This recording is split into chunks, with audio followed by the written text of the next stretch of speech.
આ બે જ બાબતમાં ઈશ્વરની માન્યતા આવે. અને જો આ બે જ બાબતે ઈશ્વરની માન્યતા આવતી હોય તો ઈશ્વર એક જ હોય, અલગ અલગ હોય નહીં.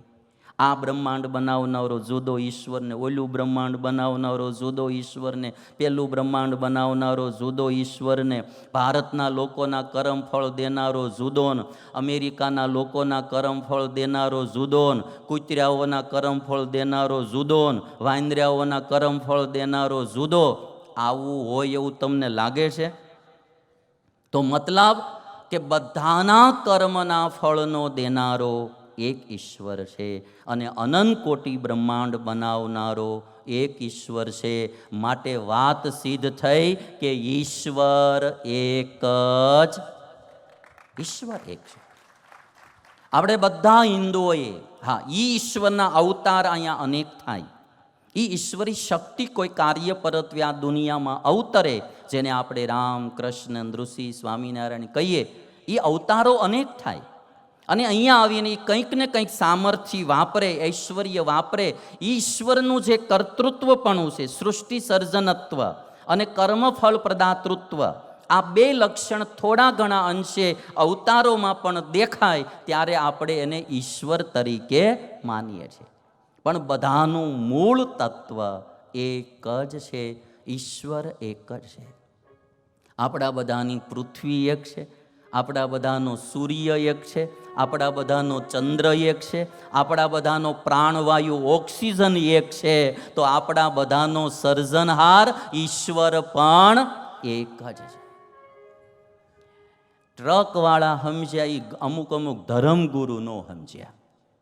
ટ્રકવાળા એટલે પાછળ લખે કે સબકા માલિક એક. ટ્રકવાળા તમે જોજો, એ પાછળ લખે સબકા માલિક એક. ઈશ્વર એક છે. અને ઈશ્વર બે જ બાબતમાં. હવે હું તમને એક ચાર્ટ દ્વારા બતાવું. પહેલાં આમાં તમે જોઈ લો. મૂળ ત્રણ તત્વ ચેતનમાંથી થશે. ચેતન છે ને એના બે વિભાગ કરવામાં આવશે, એક આત્મા અને બીજા પરમાત્મા. પરમ આત્મા એટલે પરમાત્મા. આત્મા અને પરમાત્મા બે ચેતન છે, બે જ્ઞાની છે, બેયને અનુભવ થાય છે, બે ચેતન તત્વ છે. એટલે એકને આત્મા કહેવામાં આવે અને એક પરમ આત્મા છે. જેમ પ્રજા ને રાજા બેય માનવ છે, પણ બેયમાં જમીન આસમાનનો ફરક છે. પ્રજા કર્મના ફળ ભોગવે અને રાજા એના કર્મના ફળ આપે. છે બે માનવ, પણ રાજા અને પ્રજામાં જેટલો ફરક એટલો આત્મા ને પરમાત્મામાં ફરક છે. અને એટલા માટે ચેતનના બે વિભાગ કર્યા, આત્મા અને પરમાત્મા. અને અચેતન એ જેને આપણે માયા કહીએ, આત્માને જ આપણે બીજું નામ જીવ કહીએ, પરમાત્માને ઈશ્વર કહીએ, અને માયા એ માયા. એટલે જીવ, ઈશ્વર ને માયા, આ ત્રણ તત્વ સાર્થક થયા. કોઈ બી ધર્મ, કોઈ બી સંપ્રદાય, કોઈ બી હશે ધર્મગુરુ, આ ત્રણ તત્વની ચર્ચા કરશે, જીવ, ઈશ્વર ને માયા. પહેલો દિવસે થોડું આ શ્લોક પ્રમાણે મેં લીધું છે, પછી હું તમને પાણીપુરી ખવડાવીશ, પીઝાય ખવડાવીશ, પણ આજ તમારે થોડા લાડવા દાબી લેવા પડશે.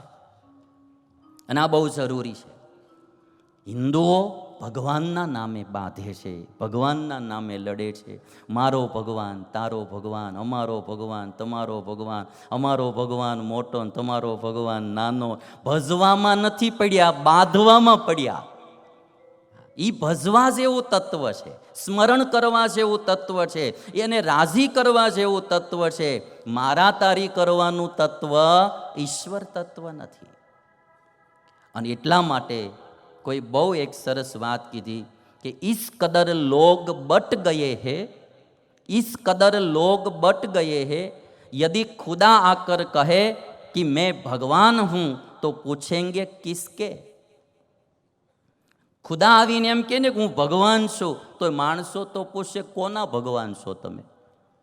જાણે કે ભગવાન બધાના જુદા જુદા હોય. એટલે એક ચીજ આ મારે તમારે સમજવી રહી, ઈશ્વર તત્વ એક છે. હવે તમે એમાં જો ઈશ્વર તત્વને વેદો ઉપનિષદો ઓમ નામથી પોકારે છે, મૂળ તત્વને. એટલે આપણા હિન્દુ માત્રનું મૂળ તમે જો ચાર્ટમાં આપણા હિન્દુ માત્રના બધાનું મૂળ પ્રતીક ઓમ છે. મૂળ ઈશ્વર તત્વ એનો વાચક મંત્ર ઈ ઓમ છે. એ શક્તિઓ અહીંયા અવતરે, એના અવતારના નામ ઘણા બધા અલગ અલગ હોઈ શકે, પણ મૂળ છે ઈશ્વર તત્વ એ વાચક મંત્ર ઓમ છે. ઉપનિષદોમાં ઈ વાચક બીજો નામ છે સત. સદૈવ સૌમ્ય ઇદમ અગ્રે આસીદ એકમ સત વિપ્રા બહુધા વદંતી. આ ઉપનિષદોની શ્રુતિઓ એક જ સત તત્વ ઈશ્વર તત્વ છે એને વિદ્વાનો અલગ અલગ નામથી પોકારે છે. તો મૂળ ઈશ્વર વાચક આ બે મંત્રો ઉપનિષદોએ બતાવ્યા. એ ઈશ્વર તત્વ જે છે એમાંથી ઘણા બધા અવતારો થાય. અવતારોમાં જે શક્તિ છે એ પણ મૂળ ઈશ્વર તત્વની છે. એમાંથી ઘણા બધા મુક્તો સર્જાય. મુક્તોમાં જે શક્તિ છે એ પણ ઈશ્વર તત્વમાંથી આવેલી છે. ઘણા બધા મહાન મહાપુરુષો સંતો થયા, એમાં જે શક્તિ આવી એ પણ ઈશ્વર તત્વમાંથી આવી. ઘણા ભક્તો થયા, ઘણી વિભૂતિઓ થઈ. જ્યાં ક્યાંય જે કંઈ શક્તિ દેખાય એ મૂળ ઈશ્વર તત્વમાંથી આવેલી છે. એનું એક ઉદાહરણ તમને બતાવું કે જો ઇલેક્ટ્રિસિટી એક તત્વ છે.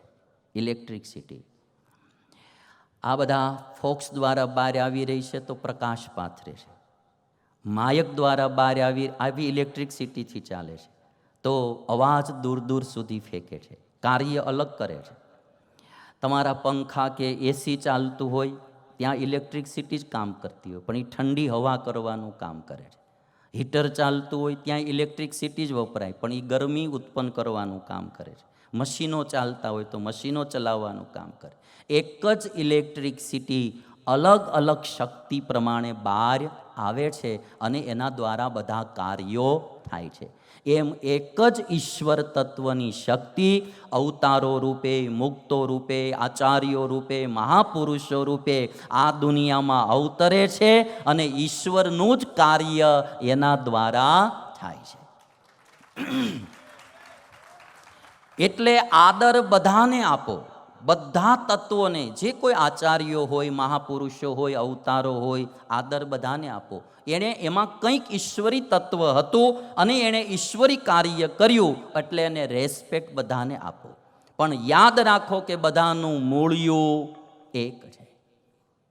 અને એટલા માટે મારે કથા કરવાનો બીજો કોઈ મતલબ નહીં. અમારા લાડવા તો સ્વામિનારાયણની દયાથી 2 ટાઈમના પાકા. ખાતા નથી વાત જુદી છે, કારણ કે પછી શું છે કે હાલવા ચાલવામાં પ્રોબ્લેમ થાય. એટલે બાકી જે કંઈ મારા અટાણે પ્રયાસ છે, મારો એક લક્ષ્ય છે કે હિન્દુસ્તાનનો હિન્દુ સમાજ એક થવો જોઈએ.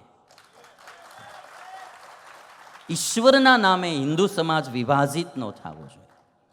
અને આટલા 100 કરોડ તો આપણે પાક્કા હિન્દુ છે હિન્દુસ્તાનમાં.